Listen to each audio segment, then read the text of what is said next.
Hello and welcome to today's video. So this time we start a brand new series where I speak to some of my favourite YouTubers around the world. This first episode looks at Richard Rempel of Vintage SF. So Richard and I have become friends over the last couple of years since he's had his channel launched. And as you might be not surprised to hear, it does focus on vintage science fiction predominantly. Now, Richard's got a great collection. I really like his collecting ethic, but also he has the time on his hands to be able to read like a couple of books a week. I just wish I had that sort of free time at the moment. So consequently, he's worked his way through many different series, and I've used these as guides myself and found them invaluable with his concise reviews of particular science fiction books. So I'm really pleased to be able to speak to him today. First time we've actually ever spoken face to face, as it were, outside of email. So I'm hoping it'll be a really interesting chat. So without further ado, sit back, relax, and let's get to it.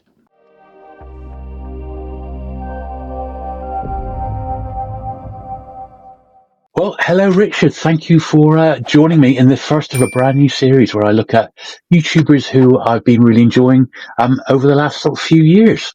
Thank you for having me, Jules. It's a privilege to be here with you.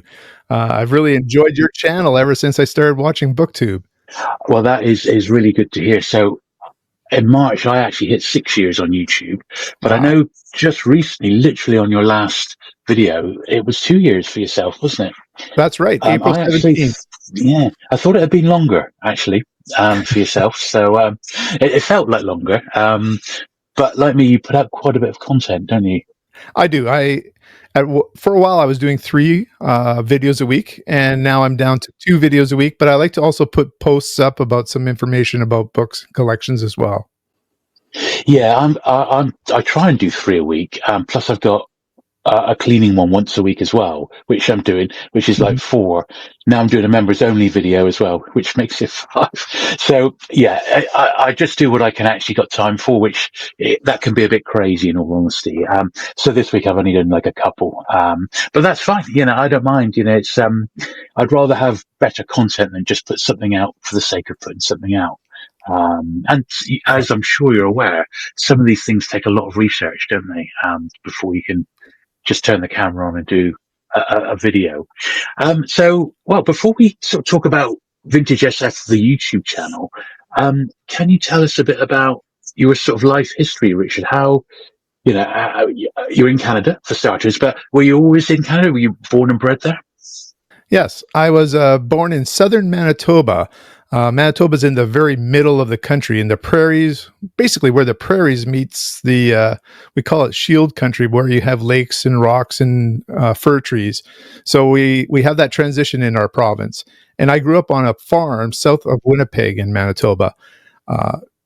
Back in those days, we had 3 English channels and 1 French channel for our TVs.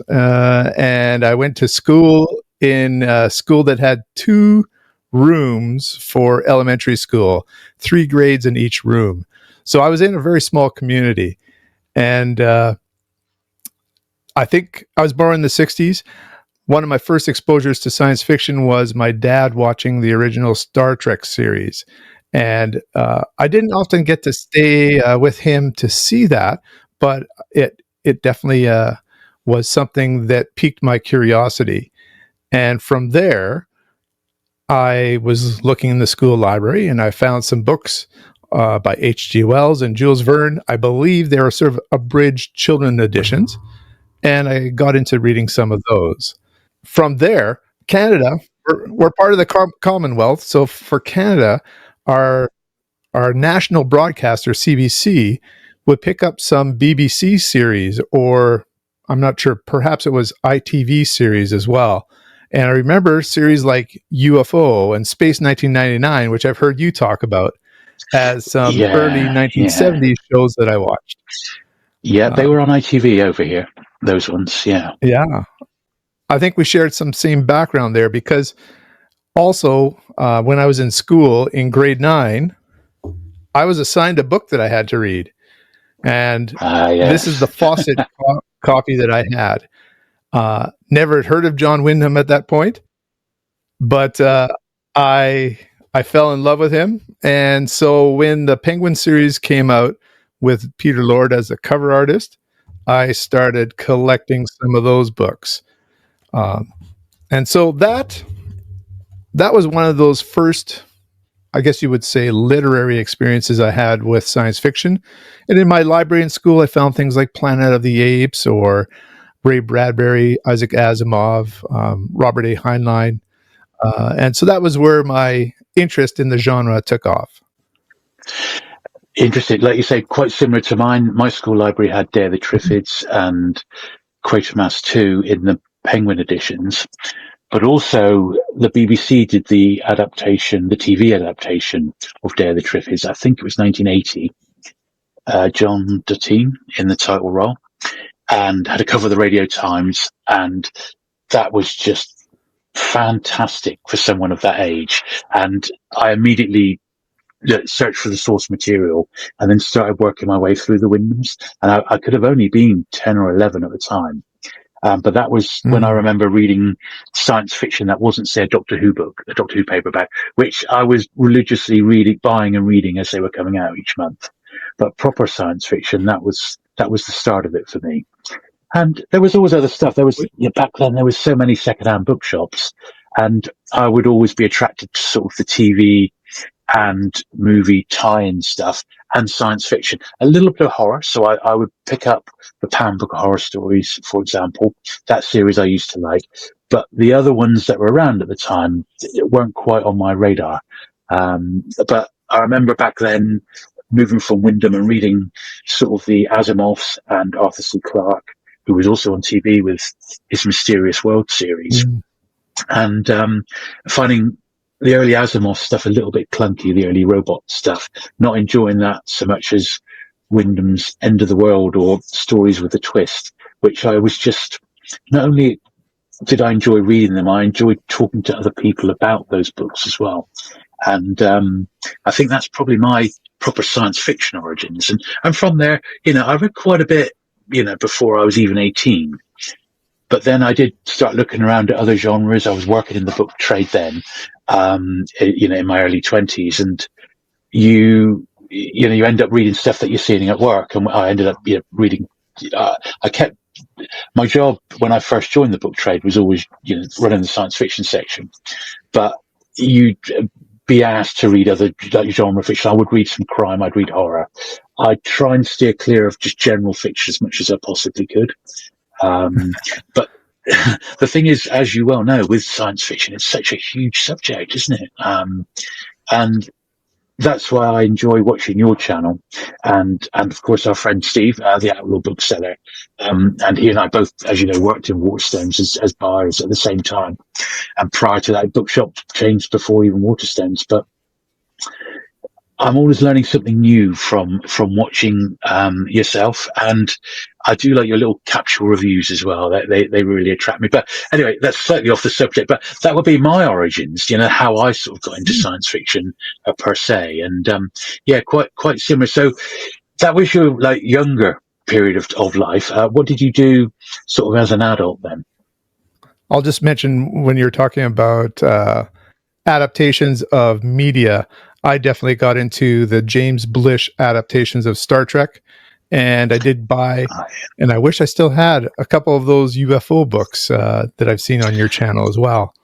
Yeah. There's only two. There's the two, and they're by John Burke under a pseudonym, Mile, and they are really, really nice. But you can get the US ones, which are quite tough. The English ones are a bit easier to get hold of. So if I come across any cheap copies, I'll pick them up for you, because they do turn up. They do turn up. I'm watching for them too. Yeah. Okay. All right. But to your question about from that point on, my family moved from rural Manitoba into Winnipeg when I was going into grade 11. And so from that point on, I've lived in Winnipeg and gone to university here, got married here, and I became a teacher. And as a teacher, I was focusing at first on phys ed and English, but that morphed into many other subjects that I was teaching, including towards the end, some technology courses, and even a religion course in a private school. And through those experiences, I learned a lot about presentations, and I learned about trying to use this technology here for YouTube. Yeah. Had a couple of kids. I found that my science fiction reading, up to the point I had kids, was there, plus a lot of comic book reading. But once I had children, that curtailed. And I still read, but it was more thrillers or mysteries or something I could consume like it was a movie. I call them popcorn reads. And science fiction definitely was in there. But I didn't get into really reading more science fiction again until my children left home. And that's where I started to pick it up slowly. I don't know if you have any questions, but I'll get into how I started the YouTube channel, but that's only a couple of years ago now. But that's the main portion of my reading history. I know what you mean. You know, I also had children, and you know, life comes first, and some of your other hobbies and pursuits, like staying up late, it just can't be done because you get in the habit of getting up early, don't you? And you just don't have quite enough time to do everything. However, you know, my daughter's left home. My son's, you know, he's 18 now. He's at university, so you know, I'm not responsible for him per se. So I've got loads more time now to be doing, you know, YouTube and that, and also reading. And I am desperately trying to catch up on so much that I feel I missed, you know, growing up. And, you know, I'm trying to pick the cream of the crop, and I do get recommendations anytime I'm with Steve, although it's been a while since we've actually met up, but he's always recommending stuff, or if we're out and about, he's picking up, oh, have you read this one? Have you read that one? And when we go around and say there's a Hodos Warehouse or Dorset Bob's, he say, oh, you've got to read this. And, you know, well, I'm trying to get around to it. I was just going to say, being a friend of Steve's can be quite expensive. It's true. Yeah. Although, you know, Steve is curating such a great collection of, you know, beautiful first editions, and he has got a beautiful hardback first library. But with his paperbacks, I think he's less picky. He just likes to buy the nicest presented edition that's out there, you know, in the completest form, I think. And that's a really good way to be. Like a lot of us, he hasn't got loads of space, like in his collecting room. So, you know, I don't think he's at a one in, one out, you know, policy yet, but it has to be really nice to get onto his shelves. Whereas I'm far more forgiving, particularly with real, you know, rare books or wartime stuff, where, you know, I'm just happy to have a copy and I'll keep it until a better one comes along. That's always been my sort of philosophy. But yeah, I mean, right now at the moment, I'm reading The Forever War, which I hadn't read until last year. And I read it, it's quite a quick read, so I did it in a week, just over a few evenings, and absolutely loved it. I'd read Starship Troopers probably when the film came out. When was that? That was at least 20 years ago, wasn't it? Yeah. But I'd never read The Forever War. And I've gone back to it literally this week. I've almost finished it again because I am going to make a video on my thoughts on The Forever War. And I've enjoyed it more second time round, I think. I did a little bit more research this time before I tackled it again to get like a little bit more history about Haldeman himself. And I found it fascinating. But of course, there's lots of, you know, video reviews online. And of course, you've done one, and Steve's covered it as well. But it, you know, it's one of those classics that I hadn't read properly, and that's just one example of many, many books that I've got to catch up on. I know you've been promoting Ursula Le Guin, and I did start The Left Hand of Darkness the other day, and I don't know, maybe I wasn't in the right frame of mind, but I couldn't get into it. So I've put it aside to have another crack in a month's time, see if I can get through it. Maybe I just need to devote a few hours uninterrupted to get into it. I was just going to say that for Le Guin, I've often said, at least with some of her early work, that it is a bit of work to really get into her world building. She really details things quite a bit. And so I find that it's a slow burn at the beginning, but then somewhere about halfway through, things pick up and you just can't put down the book. Like, you know the world, you know the characters, and now the things that are happening really captivate you.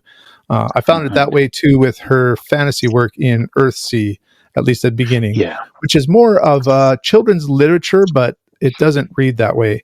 And by the way, if you have fans who love Harry Potter, Rowling's owes a lot to Le Guin for from the Earthsea series, for that series.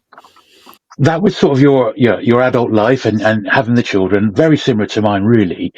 But then, how did you start to discover science fiction booktubers, if that's our name? I was a little confused about that at the beginning when I was looking at YouTube as well. We just got a TV, a projection screen that allowed us to put YouTube up there. And so my wife and I started to watch some more YouTube. And around those early COVID years, probably 21, 22, I discovered in my feed that there was BookTube, that there were people talking about books. And it just so happened that we've been talking about Steve, the Outlaw Bookseller. He and his friend Graham Bray were doing a video called Two Grumpy Men Talk About Science Fiction, something like that. Yeah, the grumpy old men. Yeah, I remember. Yeah. Yeah. And I'm going, hey, those guys are my age. Hey, these are some books that I liked or I read a long time ago. And I watched it, and it unlocked in the YouTube algorithm all these videos that started coming to me, including yours. Right. Yeah. Okay. I was newly retired. I took early retirement, and I was thinking, I have time that I can indulge into this. And so on some of those recommendations, I was starting to pick up some books. And because I had some history with teaching technology and being a teacher, I thought I can make presentations too. So that was the genesis of me deciding I think I'm going to do YouTube. And I wasn't caring, if it would be just a few viewers. I was going to do it for me. It wasn't something where I had any sort of big plan. I just decided I'm going to get back into reading, start to talk about it. And I'm sure, like any other YouTuber, that first probably year, there's some things I really cringe about in there. But I think that people also like to find and see that path of growth that people do on YouTube. It's true. Yeah, I've gone back and remade a lot of my early videos now. In fact, my first one was on original Star Trek books. I did it like as a two-parter, with the James Blish ones and the first early standalone ones. And I've always been a fan of those as well, because they would condense the whole episode into about 10 pages, wouldn't they? Until the final volume or so. But I was a big fan of Blish, and once again, that was another early science fiction influence I hadn't really considered, was the James Blish Star Trek books. I like you watched it on TV. And you know what? I did gather the omnibus versions of it. I think they call it Star Trek Readers. So I have those 4 volumes, and I want to take a look in there again and see if it holds up to my memory of how much I enjoyed it when I was a young teenager. I think at the time he didn't. I think he had the scripts, but it wasn't like he could just stick on the video and watch it. From what I hear, the tail end ones, he was in Britain with his wife, and he went into the BBC, and he was given permission to actually go in and view them in BBC Central, and make notes to actually do the adaptations, which I thought was fantastic. I didn't know that little bit of trivia about him, and this was literally just before he passed away. And then, of course, his wife finished off the last one, didn't she? But he was a really, really great author. What I've not done, at least not in my modern life, but I'm sure I did it back then, was read any of his normal science fiction. So have you read much normal James Blish? Since I started this up, I've only read one, and it was actually very disappointing. But I will, there's others I want to read, and A Case of Conscience is one that I know that I want to read, and I've collected others. So I'm not going to let one bad reading experience stop me from looking further at an author.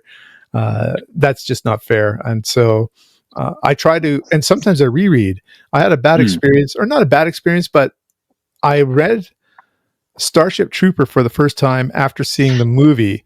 And that one, I was expecting the movie. I was expecting a novel with end-to-end fighting. And it's not. It's not at all Hollywood, is it? No. So I did a re-review of it, and actually that one has done very well on my channel. A lot of people appreciate when you say, I think I was wrong. I came into this with a bias, expecting this to be something, and it wasn't. And so now I could appreciate it for what it was. And by the way, Forever War, you said you're reading that. I just find it fascinating how Robert A. Heinlein, he served in the 1920s, and he had some health issues, but he did some contributions to the war in World War II as an engineer. And so I feel like Starship Troopers is World War II represented, and of course, ideas of service. But Haldeman was in the Vietnam War, and that was a very different war experience for the United States. And I think that comes through in his novel. And so that's why they're very interesting companion pieces. Yeah, and I mean, reading on once again online, Heinlein didn't think that Haldeman had ripped him off or his idea. In fact, he was really complimentary to him in the flesh. And he said, I really enjoyed the book. It was one of his best books that he'd ever read. So that must have been brilliant for Haldeman, I would have thought, to hear that praise. Yeah, definitely. Absolutely. Well, I'm loving going through it. And of course, I've had a little look ahead. And some of the other, is it Mary Jane? Not Mary Jane, Mary Ann, isn't it? Mary Lou, the female in the, she has her own mini spin-off story, doesn't she? In effect, from what I've heard. So was it maybe published as was it possibly as a novella? Oh, I can't quite remember now. I'm trying not to read. I don't really want to spoil the story. So I know that there's Forever Peace, which I know you've covered yourself. That one I reviewed recently. Yeah, and there is another one as well, which is with her story, I believe, which is in the universe.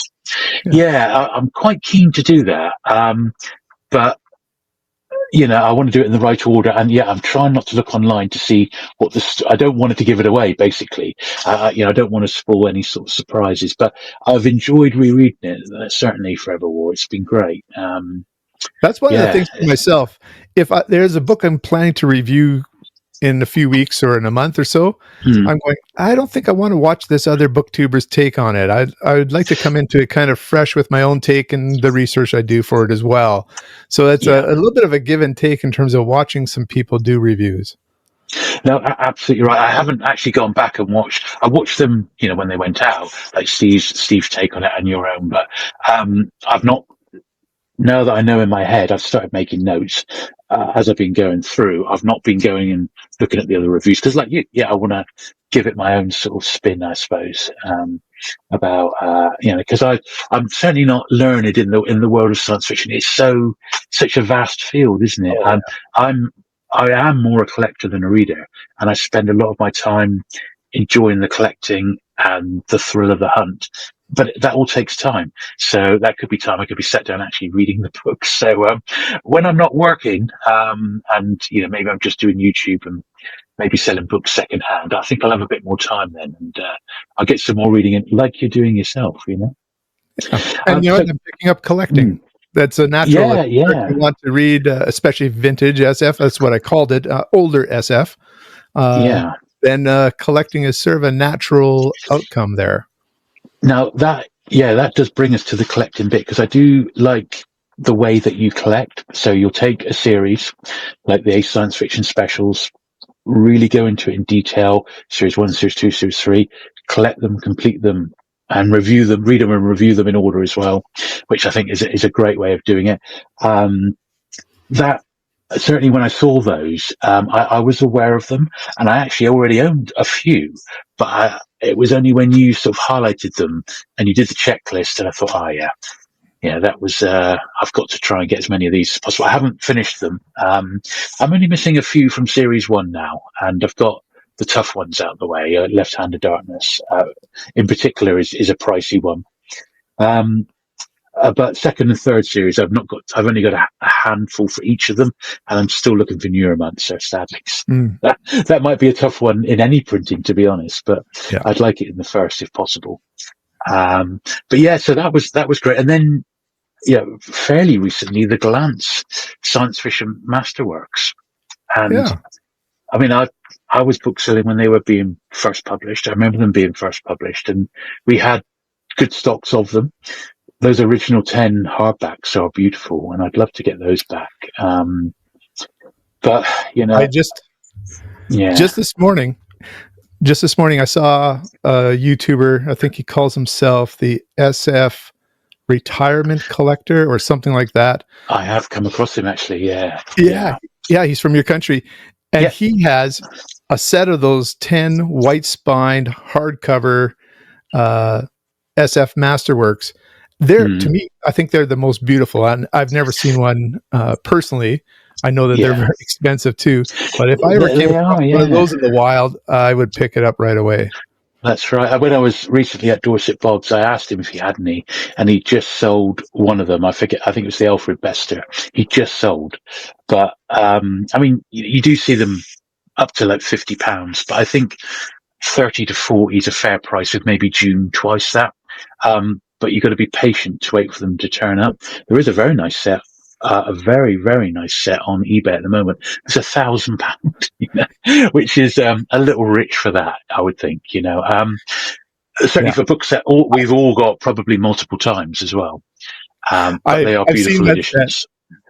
In Canadian dollars, it's $1,800. Yeah, a little pricey. Yeah, but they do turn up. I mean, Triffids is, I would say, common. I mean, that one regularly does turn up on eBay for about 30.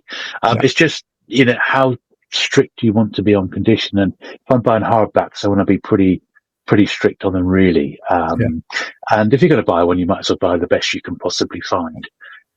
But yeah, apart from those, I do love the black spine editions of the Masterworks. I prefer those to the yellow spine ones, but in the end, because they do seem to be turning up cheap, because they've been in print for a long time, and I'm not fussed about having particular printings, I've amassed quite a bit. I haven't got them all, but I've got quite a bit. I've got some on the shelf behind me here. I've got some at Dorset Bob's, and he only sells them for like £3 or £4 each, brand new unread. And there are places in the UK where they haven't got them all, of course, but they've got maybe 40 of them at around £3.50 if you buy 10 or more. So that's really good value for money. So if you're a reader and you just want nice copies to read, they're out there. So how do you track yours down? Well, yeah. One of the things about Canada is we're in this sort of position where we're part of the Commonwealth. The Queen is, or the King is our king. And then United States, obviously, in North America is a huge market for us. So we actually see books from both countries. And particularly online, though, has helped me in terms of my collecting. One of the first things, I'm going to mention another YouTuber, Kenny RH is the first person who put me on to the Ace Science Fiction specials. These are, Ace is a publisher in the United States, and there was a particular editor named Terry Carr in the 1960s was searching out unique books, sometimes first books by authors, but trying to bring new SF to people. And one of the things he did is he contracted a cover artist, it's actually two people, Leo and Diane Dillon, a couple, to create the art for it. And so I had found one in a book haul I did, and Kenny RH mentioned about Leo and Diane Dillon and the Ace Science Fiction specials. And that's what cued me to, hey, there's something here. And I mean, I listened to a lot of UK YouTubers, but this is something unique in North America. And so I have some of them here. I'll just show you examples of Leo and Diane Dillon's covers. This is one we were just talking about, Left Hand of Darkness. They have an interesting thematic theme, but also artistic way of using color and imagery. And if you look into it deeper, you'll see there's a woman up here looking down at a guy. I mean, there's imagery within here. Here's one from Michael Moorcock that I thought was a very striking cover, The Black Corridor. So there was a run from, I gotta see if I can remember anymore. It was from about 1967 to 1971, where they put out somewhere around 38 books. And so my mission at that point, and probably the reason that people started to get attracted to my channel, was to get all those books and to read them. And I did that within my first year. So that was my introduction to YouTube, to the series, and to people who would find some of this old vintage SF interesting. And then, of course, I did go on to the second series, This was the book that I found the most captivating in the second series. Stanislav Lem's The Invincible. Still after that one. Yeah, that's Yeah, quite a tricky one, that. Yeah. it is. It is. One of the things about North America, I think that's where it's easier for me to find here. But of course, shipping across the sea is pretty expensive. Yeah, And it then is. I found this one in the wild, which I couldn't believe. And the person at the bookstore who let me look through the boxes of somebody who had donated to them, I said, I really like to pick this one up. And they were smart enough to say, okay, I just want to research it. But they gave it to me for a really decent price for what it's worth. And so I was very, very happy to pick this one up. I didn't expect I would ever have it because I don't usually seek books that are very expensive. I just try to find them either in the wild or pick up a lot on eBay. So Yeah, in fact, My Left Hand of Darkness came in a lot. I was really lucky. I was just looking at some vintage paperbacks on eBay.com, and I spotted that one in amongst a load of other books. In fact, they weren't even all science fiction. And I got a friend of mine to grab it, and I said, I actually only want one book. And it came through, and it was a beautiful condition copy. So I think if they'd have listed that book separately, they could have got an awful lot more. I think I got it for like $21 for the whole box of books. So I did well there. Yeah, very well. Yeah, and that was a lucky find. It was kind of hidden there, right? You had it camouflaged Yeah, it was by all the other books. Yeah, but I was so tuned into trying to find them at the time that I spotted it from a mile off. It doesn't always work like that. I've missed some stuff in lots like that before. I thought, I would have paid twice what that lot's gone for just for that one book. But once again, it's a time thing, isn't it? You got to have the time to actually go through. Even online, even on places like eBay, it does take time. I much prefer going to places like Dorset Bob and finding it in the flesh, or the Zardos warehouse, where a day isn't really enough to go through it all. It's just too big a job. But those places are few and far between. So on a horrible day like today, you can stay at home and jump online, and that's when it's great. You can really try and hunt for stuff. Well, and you were asking me about sourcing some of the Gollancz books. What I found is I found a few of them here.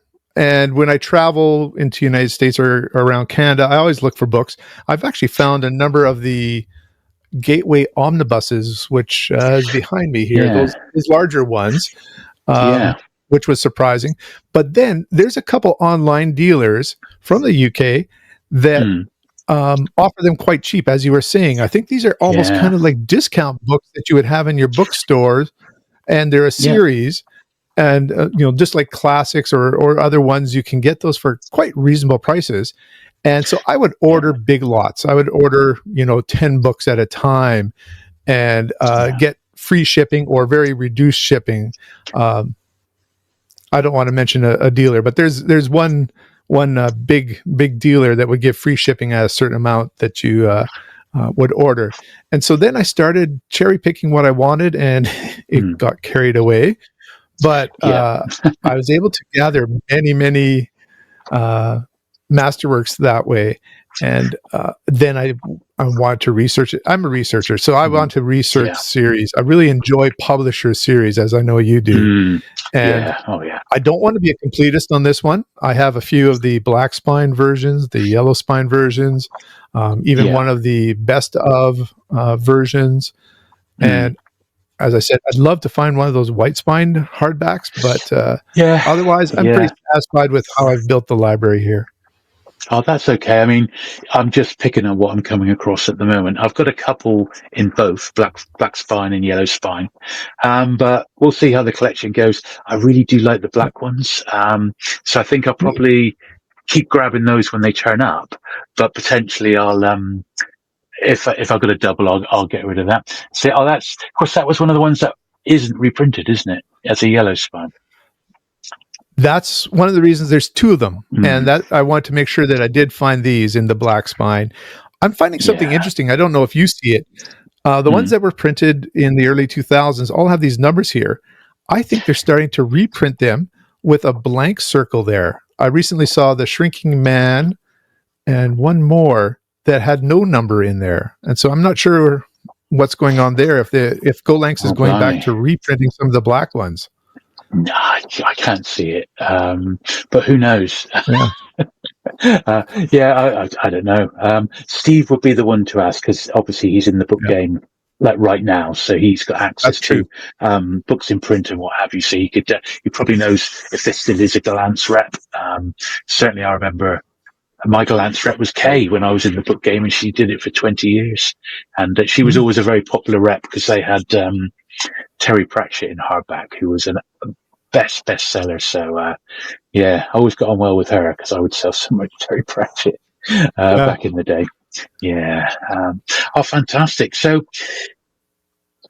we talked about some of your collecting. Now, you recently did your room tour, and you had miles more than I actually thought you had. I mean, absolutely stacks more. And I think I like the mezzanine level that you do. I mean, I do sort of similar, but I've had to put mine in stacks and then have a row in front, whereas yours is sort of on a second level, aren't they, at the moment? Yeah, that's. We started, these shelves started to be here before I was collecting, and this brand of shelf has a 13 by 13 cubicle, and it's great for all size books, including some of the oversized books. But as I was collecting, I'm going with the A size paperbacks. I'm going, there's a lot of room behind here. I could do a little riser and create a second level, and of course. As every collector knows, your need for more shelf space increases. And so I found that as an interesting solution to that space problem. And I'm actually at a stage now, and I think you are too, where I'm starting to move some things out and some things in. Definitely coming in is still more predominant. But for example, as I read some books, if I don't think that they're sort of top tier books, they're going to move on. They're going to move on to another home. I see. Okay. And so I'm trying to create a library of books potentially that I want to open up again for whatever reason. Maybe research, maybe you want to reread, or even just a portion of it. Those type of books I want to keep. But if it was a very pulp, ordinary story, then I'll let that move on. Oh no, that makes perfect sense. I mean, you're right. I'm hoping to move house in a couple of years' time, and even now, because it's going to be such a big job, we need to get the house in a state which is, it's looking nice for a potential buyer. So I don't have stuff all over the house. We are quite strict with it. I've got stuff here in the studio. I've got stuff in the loft, and I got, a couple of bookcases in the bedroom and what have you, but it's not spread all over the house. But at the same time, because last year I had like 2 or 3 really big collections in, like carloads at a time, which was really out of the blue. We weren't expecting that. It's meant that I've had to sort of knuckle down and really sort of get them processed. And as they've been processed, cleaned, filmed, I've done a video on them. They're boxed up and they've been taken out to a friend's house for storage. And I'm taking 8 boxes a month out to him at the moment. And that's, if you think 8 boxes of books, that's quite a lot. And I'll be doing that for the next year till Christmas, basically. And then I'll have a bit more room to actually work. Plus, there's a lot of stuff that I've got to spare it. I consider it, in effect, stock. I mean, I'm not a book dealer. These are just doubles or stuff that I don't really want. So I am offering it out in videos to collectors. I think really cheap. And I always say, you sell your stuff too cheap. Well, I'm not looking to make big money on it. I just want to move it on and get the space. That's what I really want. And get it to somebody a bit of room for myself. And get it to somebody who wants it. That's how I always feel about those books. Yeah, absolutely. So I always do good deals for people, and I think it's just a good way to be, So eventually I'll have a bit more room, and hopefully, when I do move house, it might be a couple of years yet. The aim is to have a dedicated library. It might be like yourself, where I could double it up as a studio, because it will be wall-to-wall books, literally floor to ceiling. So I'll be well insulated noise-wise. And I think I'll be able to do that, So I just want to find the biggest possible room I can have. as a floor-to-ceiling library with an island in the middle, I think, and a very comfy reading chair. And that's sort of my dream, really. And I'd love to have, all the penguins out and the pans out, literally without having to double up and put books in front of books. And I think it is possible. But, when does a collection go from being a collection to almost like an archive? And I think, like yourself, when you collect by publisher or a particular run, you mentioned Kenny R.H. and, he recently completed the Door Yellow Spine run. Yeah. 580, which is an incredible achievement. He's actually retired from YouTube now, Kenny, but obviously his stuff is up online still. But I think that was his absolute goal, was to complete that line. And I thought, wow. I mean, I'm on that journey. I've been collecting them for years as I pick them up, but I haven't been as fanatical as he was about really trying to zero them down. But that sort of stuff can take up so much room. And the penguins, the numbered penguins, 3,000 and a bit of them. 3,000. That's just one of the series of many. You can see how it becomes a lifelong obsession. The how many masterworks are there? It's about there's 198 in the yellow. That includes the two that were in the that weren't in there. But I think it's 198 total, and I think they're done. I haven't seen any publication notices for this year. No, see, that's a mere bagatelle, isn't it? A mere couple of hundred, really. I mean, it's nothing, is it? So, and they're generally, you can still buy them, trying to find something, books which are long, long out of print, and so many more of them. That's a much, much tougher proposition, but that's real dedicated collecting, that, but I love it. I just love collecting. And, I am a booktube channel, but it's more the collecting side of it rather than reading and reviewing it. But I think I'm going to try and do a little bit more of that as well in the coming months for stuff that I'm reading. I was just going to say that I really appreciate Golanx reprinting all these classic books. I mean, I have a lot of the A format older books. We're talking about Day of the Triffids. I've kept a couple of books around here, but these 1950s smaller size ones with beautiful covers. Yeah. And I like getting, but they're not as easy to read. The font is very small. The pages, you don't want to crack spines if you're getting into older books. And so the Golanx books are great for just, reading copies that you can get to, that are cheap, that anybody who listens to a review on these channels can say, hey, I can easily get a copy of that Golanx SF Masterworks. I think that's something where you guys are way ahead of United States. United States, I don't see any really dedicated lines to printing some of the older material. Tori Essentials does a little bit, but not to the extent that Golanx does. So there's problems with any publisher, but I give my hats off to Golanx for what they do. Oh, well, I mean, that's really good to hear. And I completely agree. One of the big attractions for the Glance editions is they're very comfortable in the hand. They're beautifully typeset. They're uniform as well. And they are a pleasant experience to read, but also dirt cheap, just a few pounds each. So I'll be happy to take a couple of those on holiday with me and sling them in my suitcase to sort of read by the pool. That would be absolutely fine. But like you say, you put out a 50s, slightly delicate A format paperback. It's beautiful to look at, but you wouldn't want to sit down and read it, not that particular one, because for fear of damaging it. But that's the collector in us, we can admire the book for what it is. I mean, you and I are both huge fans of Day of the Triffids, and I must have probably 20 different editions of that one. Maybe more. I don't know. I haven't got the Glance one, the big white spine one. That is on the list. But, if I had to choose the edition to read now, it would probably be the Peter Lord one or the one with the TV tie-in cover. Probably. I've got the one in the Penguin Clothbound Classics. Not very good. It's just a simple Penguin B format bound up.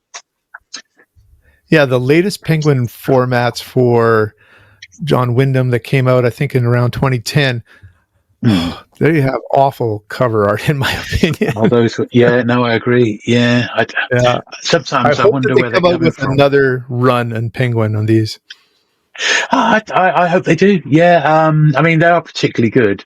Um, One thing, and I have spoken to Steve about this, because he would be the perfect person to sort of select and maybe do an editorial on a brand new series of reprint. Maybe sort of, like the laminated board hardbacks of classic science fiction, maybe choose a particularly classic jacket, and he could do a new introduction, or they could take, oh, I'm sure he could easily come up with a new introduction, a new, like, a part work, maybe Mhm. one book a month, but try and keep them all in print. Obviously, to do a really nice library like Glance do, there's all sorts of copyright issues that would have to be overcome. But if someone really wanted to do it, I believe the market is there to do it right now. And I've had the same conversation about classic Agatha Christie. She's more popular than ever at the moment. The current editions are really typographical. They're not very nice at all, in my opinion. Yet there were so many great ones in the 50s, 60s, and 70s. They could take the cream of it and choose a really nice one with a new introduction by a learned Christie expert or figure, and republish them. I think the market's there for it. I just think the publishers aren't willing to take a chance somehow. That's what it feels like to me. I was talking about North America potentially not having things. There is one place that I've found has amazing older material of specifically American authors, and that's called NESFA Press. And NESFA stands for New England Science Fiction Association. They're actually a club in New England that hosts BosCon, a Boston convention, science fiction convention, and they went into having special guests, and they would print starting with chapbooks, and they went on to creating their own line of hardcover books for out of print older science fiction authors, where they would have they would collect pretty much all of their material, all of their short stories, or sometimes an omnibus of some novels, and put those out as hardcovers and continually print them. And so if people are interested, there's beautiful, beautiful hardbacks of Kornbluth or of Frederick Brown. They have a 6 hardback edition of Roger Zelazny that's beautiful. And they are definitely keeping things in print. And I actually interviewed one of the people who work with that line, and he said that in general, the author's estates, sometimes relatives, sometimes some sort of a holding, were very interested in allowing them to print it. They would do short print runs, but because they honored these authors and they were taking things that were out of print and bringing them back into print, they found them very cooperative. So I think that if there is somebody out there, some sort of editor or some sort of financer with a vision, I think you could find a niche that you could fill here. Well, there you go. That's what we want. That's what we're hoping for. So who knows? Watch this space on that one. Yeah. So back to YouTube then, and Mhm. what are your future plans? You've just had your second anniversary, and I like the way you chose sort of your favourite books from the first and second year, and a few honourable mentions, which once again gives pointers. The more you read, the more you get a feel for what's good and what's bad. But where are you going in year 3 then? Any particular direction? One thing I have to finish is I have 5 books from a science fiction special series 3 that I need to finish. Okay. The series 3 was very interesting because Terry Carr returned. Series 2 is not so very good. Yeah. And Terry Carr wasn't there to do it. I think they just took books that were going to be published anyways and threw them into a series. But Terry Carr selected the ones for series 3, which had Neuromancer in it. He died partway through editing that series. So the last 5 books, I've been a little bit hesitant to look at. I don't find any there that are classics, but I do want to be completist in terms of looking at this. So I'm going to be finishing that off. The couple authors that I've recently talked about a lot are Le Guin and also Mm. Stanislav Lem. I'm continuing to read some of his work and usually try to get somebody on who either has some background about the author, and in particular, I have Burt from Bart's Bookspace, who is Polish and has lived in Poland and understands some of the history that Lem went through. And so I find it very fascinating to have him on to talk about it. I have another guest lined up that will be in August. I don't think I'll announce that right now. I want to continue to do collaborations with people, like chatting with you. I find that that's very interesting. The one thing I didn't imagine when I started a YouTube channel is that I would get to meet people like you. I thought of it as more of a solitary venture, but it's become something where I've discovered my tribe worldwide. People have some similar passions, and that's been a lot of fun. So I plan to just continue on doing what I'm enjoying. I really don't do a lot of top 10 type lists or those sort of things. No, I don't really. No. Yeah. I feel like they're a bit clickbaity, but YouTube, the average YouTube viewer quite likes to see, oh yeah, what's the top 10 military science fiction? Or it might just be just what they're looking for at the time. I've done a few top 10 most valuable, like collectible paperbacks, and I've done my 5 favorite this or 5 favorite that. And I'll still probably do those as the wind takes me, but it's not all about growing your audience. Ultimately, it's more just about having fun, because YouTube can be quite a lot of work, as I'm sure you're aware. And you can end up putting yourself under too much pressure. And, there is very much YouTube burnout. It does exist. So, I try and take a step back, or I'll have a splurge so I can afford a week off, because I've got videos already filmed, and you can take a little step back, and we all need to take a break now and again, don't we? So I'm trying to be less serious about it than I was when I first started, but ultimately it's still only a hobby. I'm making a little side money on it. It's not my main income or anything like that, and I don't think it ever will be. But it is certainly something that I would like to do into my retirement, and beyond. Whilst I'm retired, I think the journey building up the brand new library in the new house is going to be interesting. And as I finish my normal job, my normal work, I intend to become a book dealer. That's what I want to do, a paperback dealer. And I think even that, the day-to-day of that will be interesting to people. The buying and selling, going to pick up collections and turning it around. I think it'll all be interesting viewing. That's how I think it's probably going to go. I've covered most of my collection. Now there's still stuff I think, oh mate, have I done that? Or did I do it 4 years ago and the sound was awful or the picture was awful? So I do, as stuff's going into storage, I'm giving it one last airing, basically, just so I've got a little record of what I'm putting away, but also, people are joining the channel all the time. I seem to have had a lot of subscribers lately, which is weird. I think they are watching the back catalogue more, and they're simple, and there's loads there. And I'm sure it'll be the same with you. You'll start, your videos will appear in searches and stuff, won't they? Which, if someone looks for a review of Forever War, Google gives an option for video, doesn't it? And lots of people consume stuff that way nowadays, over even a written review. I find that happening a lot when channels all of a sudden decide to create a series on something. Recently in the United States, I haven't seen it, but they created an Earth Abides series based on the novel by George R. Stewart. And all of a sudden, my review of that book shot up again. And I'd reviewed it probably a year ago or more. And so that was a surprise, but that came by search. Right now, I don't know, is there a new Day of the Triffids coming out? Because people are searching that one like crazy, and my little short on it is coming up. Yeah, not to my knowledge, but I know exactly what you mean. I did a video 4 years ago. It was visiting the World Trade Center in 2000, and I went with some friends. And, I was lucky that my friend at the time was a film student, so he filmed us going around. And there's a whole hour of footage, but just not all of the World Trade Center, but there's a great bit where we meet Jimmy Doohan from Star Trek at the New York Comic Con when it was much, much smaller than it is today. That was quite a good memory. That was almost like the same day, certainly the same week. But that particular video is nowadays it's the most watched video on my channel.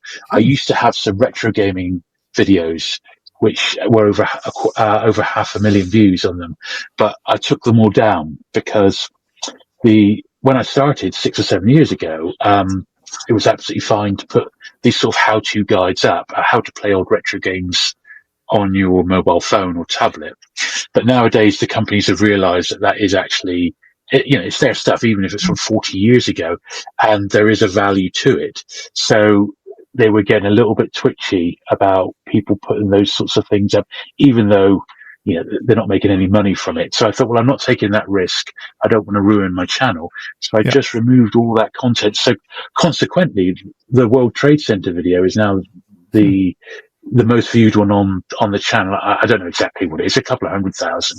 But every September 11th on the anniversary, it gets a spike. That entire month, it gets maybe another 50,000 views in the month.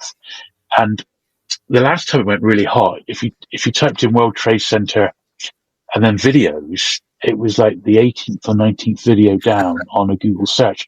And that was, I thought, because this suddenly out of the blue, it was suddenly getting, like your Earth Abides, getting lots of recommends. And I was wondering why. And it's just, it will come in and out. It's back to normal levels now.